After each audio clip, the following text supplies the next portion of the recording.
From West Virginia Public Broadcasting. Support for the Legislature Today has been provided by the following. The High Technology Foundation, headquartered at the I-79 Technology Park in Fairmont. Online at wvhtf.org. Connecting West Virginia families and businesses through high-speed internet services. Learn more about connecting at frontier.com. At the Legislature Today, tomorrow marks the halfway point of the session, the 30th day. The House and Senate floors are beginning to get a little busier, with bills churning through the 60-day legislative process. We'll have the latest in this half hour. And we'll meet the state's new Commissioner of Agriculture, overseeing West Virginia's growing industry, on the Legislature Today.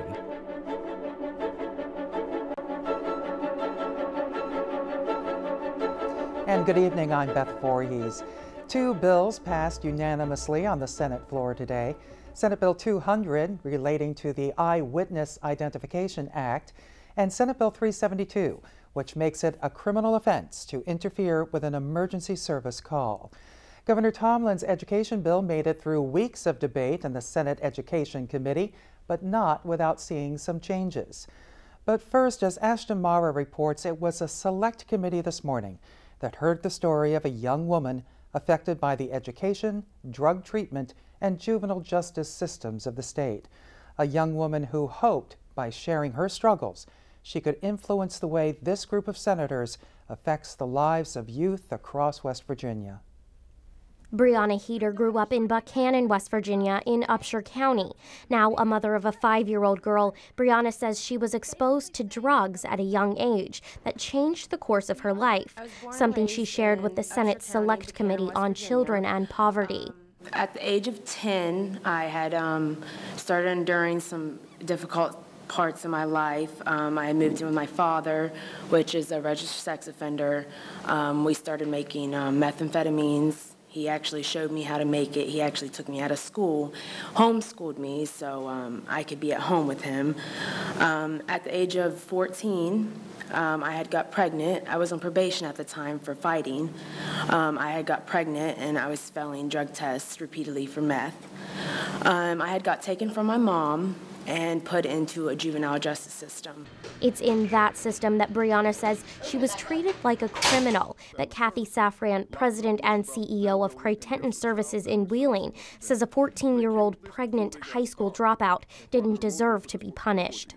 You heard Brianna say she felt like a criminal. Brianna was 100% victim in every way. She entered the system as a criminal because of her behavior. And we all know that children express themselves behaviorally, for good or bad. That's how they engage with their emotions. So for Brianna, you saw what happened. She ended up in a very high-risk situation. She was cooking meth at 12 and 13 in her dad's lab. When she finally got into trouble and the system caught her, what needed to happen is a thorough assessment to look at exactly what supports, what was needed.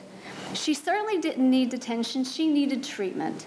Creighton provides residential treatment to children and adolescents who have been removed from their homes due to abuse or neglect, who are pregnant or parenting, or who have entered the juvenile justice system. Safran says Brianna is just one example of hundreds across the state exposed to the same mental, physical, sexual, and substance abuse. Children who, if they don't receive intervention at a young age, will continue the cycle into adulthood. No matter what side of the fence you're thinking, the cost to society will be large, where if you put intervention on the early end so that she can resolve many of her issues, you're going to have a different outcome. And you can see what's important is how she parents her daughter. Safran proposed to the committee a survey Creighton Services uses to detect early childhood trauma and provide the proper treatment to help children grow into self-sufficient, healthy adults. She says the survey, currently being used in 18 states, including West Virginia, also helps spot where the services to deal with those traumas are needed. But Senator Clark Barnes of Randolph County questioned Safran if some of the provisions the state had already taken to help those individuals may actually be hurting them.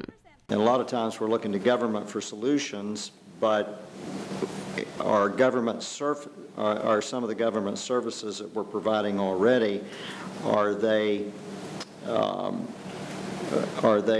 creating more difficulties and creating more situations by taking away personal responsibility? I think one of the big things is I could probably say that the majority of our clients who we serve are from families who are below the poverty line, who do receive assistance.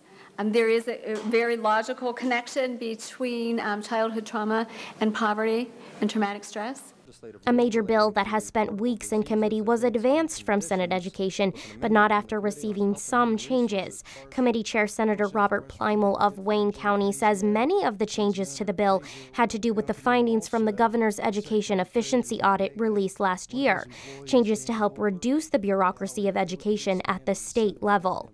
A major component of the audit was, that it was top-heavy in terms of administrative or at the state board, and we requested that, we put in law that they will reduce 5% this year in fiscal year 2014, the budget that we'll be voting on this year, and in 2015, 5% as well. In addition to department cuts, giving counties more say on calendars is something Plymel believes will also help give power to the local level.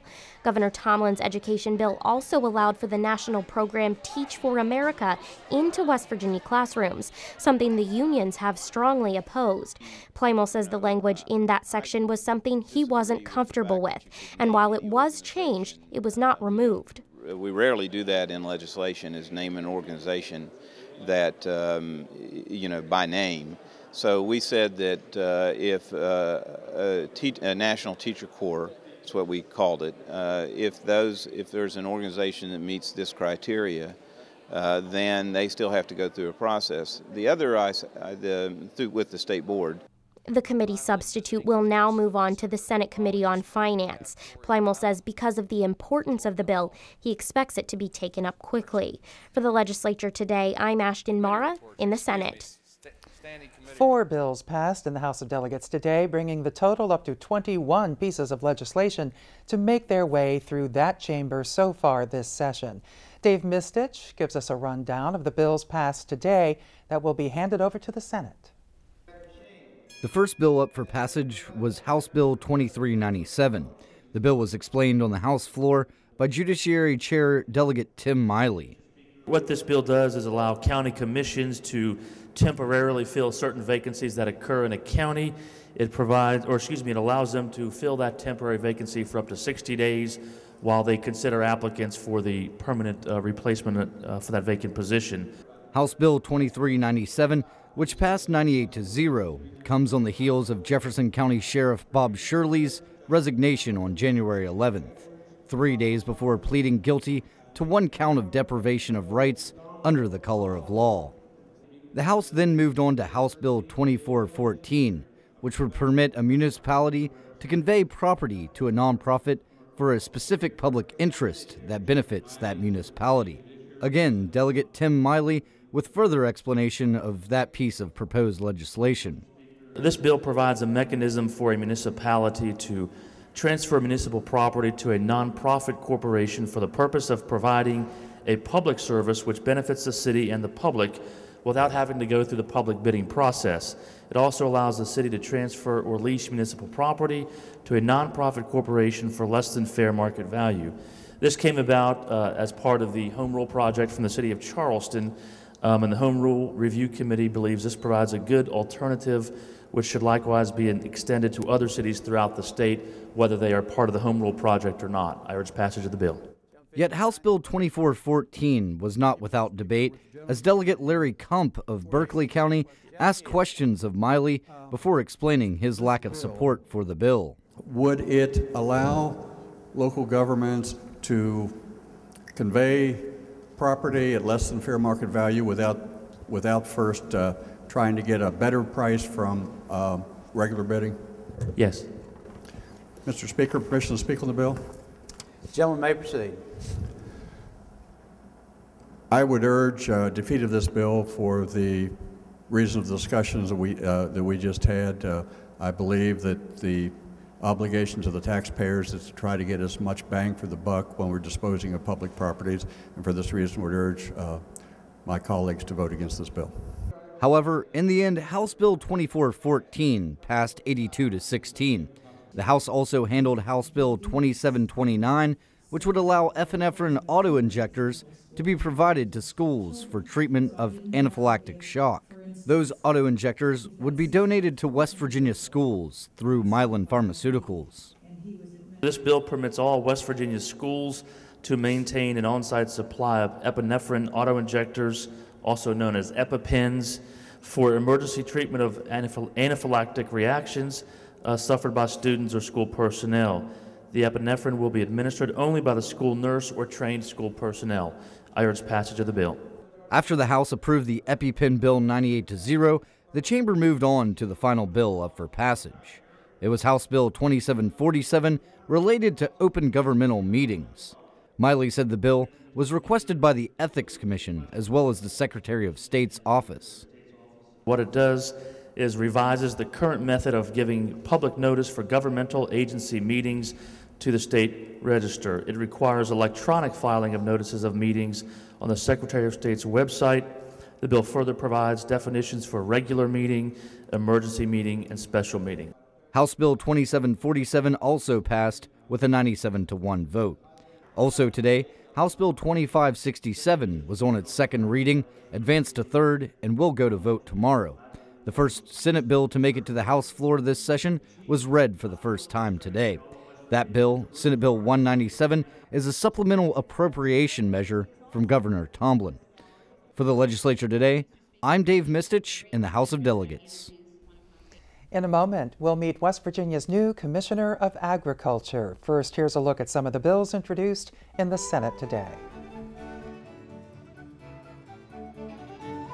Among the bills introduced in the Senate today, Senate Bill 511 to create a Veterans Auxiliary Fund to assist with the mission of the Department of Veterans Assistance and to provide for donations to the fund by income tax return checkoff and by contributions facilitated by motor vehicle registration renewal forms. Senate Bill 514 to require that full-time employees of county boards of education accrue personal leave on a monthly basis, with days accrued at the end of each pay period, and may only use personal leave up to the amount actually accrued. Senate Bill 515 to establish conditions for use of television receivers in vehicles and to accept specific devices such as global positioning systems or mapping displays.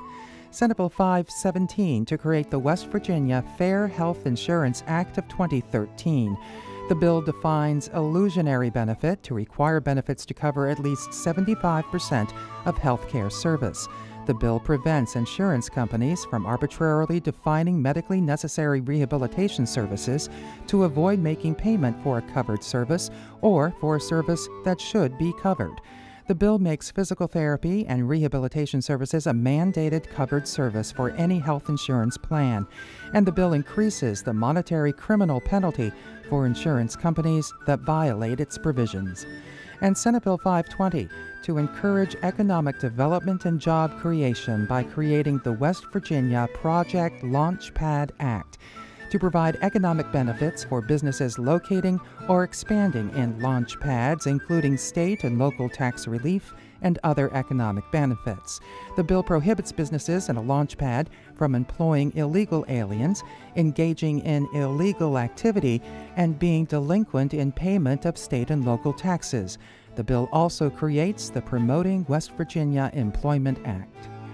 On second reading in the Senate tomorrow, the amendment stage, Senate Bill 159, to create the Real Property Transfer on Death Act. The bill enables an owner of real property to pass the property simply and directly to a beneficiary upon the owner's death without probate.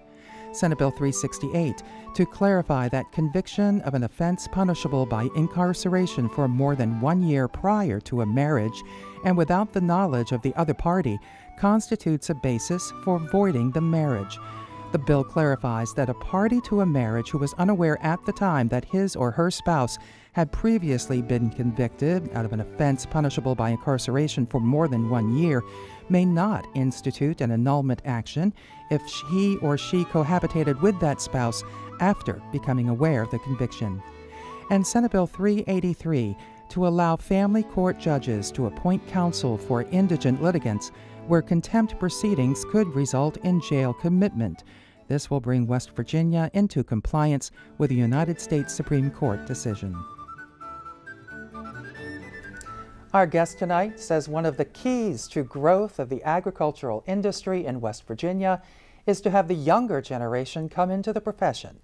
To that end, the 70th State Future Farmers of America Ham, Bacon, and Egg Show and Sale was held just this past Monday. Walt Helmick just assumed the office of Commissioner of Agriculture in January after winning election in November 2012. He operates a natural spring water bottling company on his 200-acre farm in Minnehaha Springs, Pocahontas County. Mr. Commissioner, welcome. Glad you're here. Thanks, Beth. I appreciate the invitation. Always going to refer to you as Senator because old habits die hard. Well, I was around for a while. Yeah, There's no doubt about that. You were. So how do you like the job so far? Oh, I do. I love it. I like the job. I like the fast pace that we've encountered. There's just so many things that needs to be done, and obviously it's a position that has a lot of opportunity. And of course, with those opportunities certainly comes a lot of challenges, but we're prepared for it. We're putting a pretty good team together, we think, a good team, and we feel at the end of the day that we can move agriculture forward. All right. Well, let's talk about food first, because the farm to table and farm to school movements has brought a great demand for fresh produce in West Virginia. Can we keep up with that demand? Oh, I think we can. West Virginia consumes, according to USDA, about $7.1 billion worth of product each year. Yet we only grow about 1/2 of 1 billion, so there's a significant opportunity for growers in West Virginia to get involved. And obviously it's a wave of the future.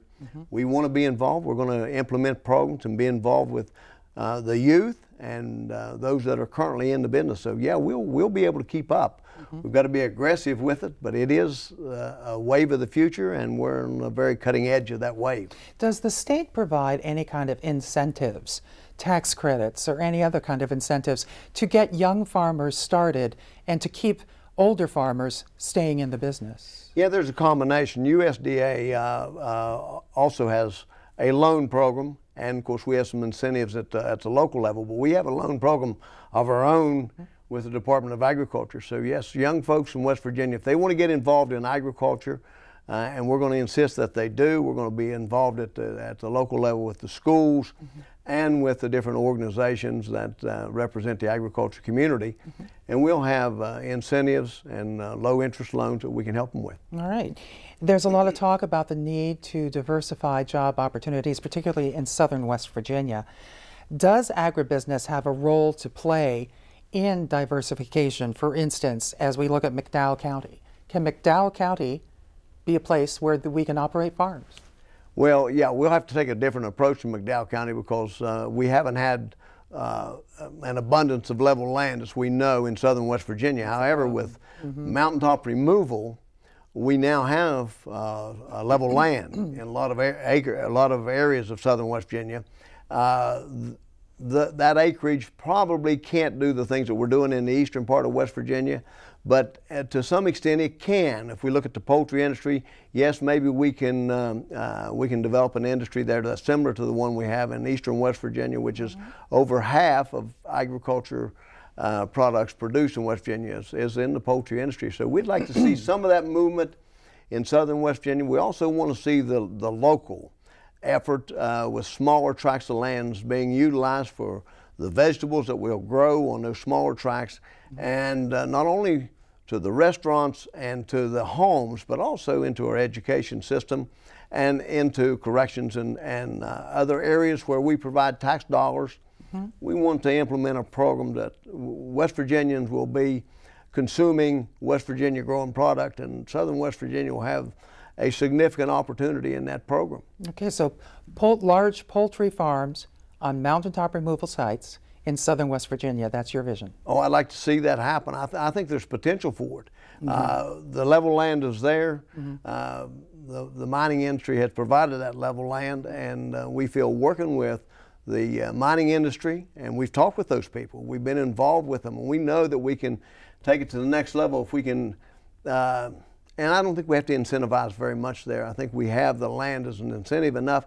The road system is adequate. We have a good rail system that would bring the necessary feed to the sites that we now bring in the eastern part of West Virginia on our state-owned railroad.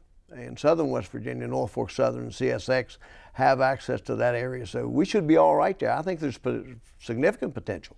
When you talk poultry, you've got to talk about environment. There is an effort by the EPA to clean up the Chesapeake Bay watershed, of which the Potomac Islands, those counties are a part of. Well, what is the state doing, and what are farmers, what are the poultry farmers and growers doing to follow the EPA rules regarding their runoff, their water treatment, and that sort of thing? Because it's been a problem. It has been a problem, and it's one that we understand can be devastating to the agriculture industry. However, we have been meeting on a regular basis, and even before that, when I was in the Senate, we provided access for those farmers to debate here and discussion of that issue in Charleston. So we're going to continue it. We're going to work with DEP, our DEP, and with the federal EPA to make sure that we are on top of the subject and it does not get ahead of us. The environment is a major concern to us. We want to make sure that we do it right, and we're going to work with those people, but in order to do that, we have to bring all of the parties together at one time.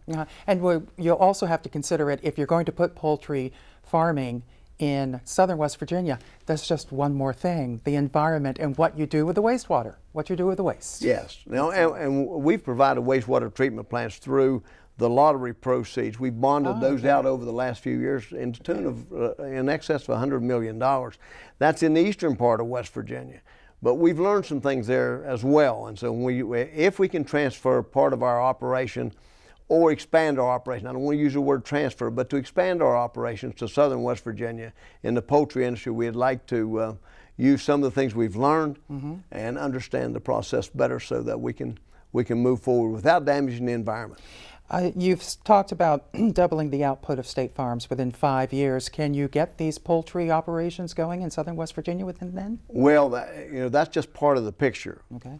The farm to table movement in itself can do that. Okay. We're only at $460 million, so if we can go to $1 billion, out of that $7 billion that's out there, that's our potential now in West Virginia, then we will have doubled it. So it's an aggressive approach in some respects. Others, it's certainly something that's doable, capable. We're capable of doing it. Yes, I think we can do it with not only the poultry industry. We're gonna work diligently with that industry, but with the beef industry. The Greenbrier County area of West Virginia is ideal for expansion of the Greenbrier in that area of the beef industry. So yeah, we feel comfortable with expanding. Well, we'll be interested in monitoring this progress. Commissioner of Agriculture Walt Helmick, thank you very much. It's always a pleasure, Beth. I appreciate being here. And here's a look at some of the bills introduced in the House today.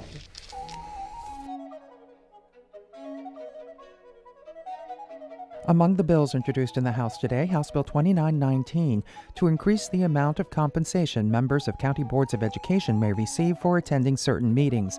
The bill increases the amount of compensation from $160 to $200 a board member may receive for each board meeting attended.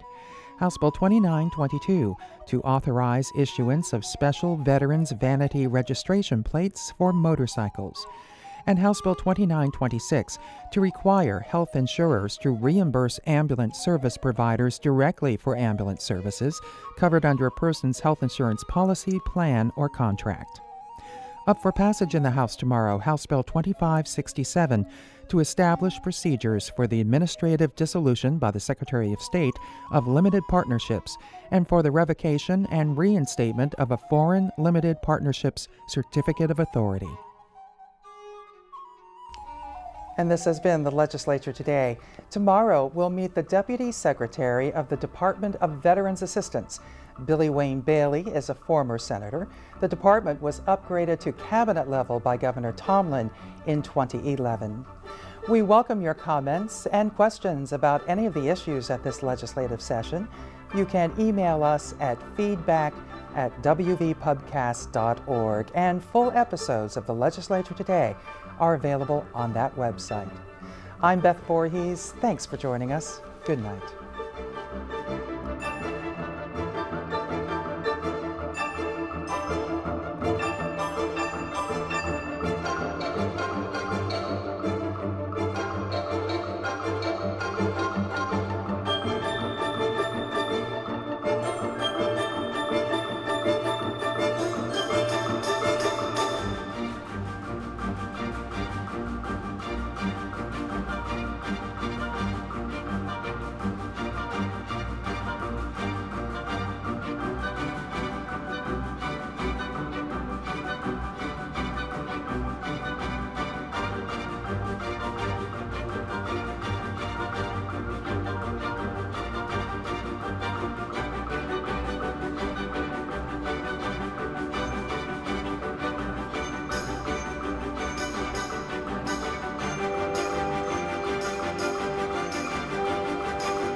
Support for the Legislature Today has been provided by the following. The High Technology Foundation, headquartered at the I-79 Technology Park in Fairmont. Online at wvhtf.org.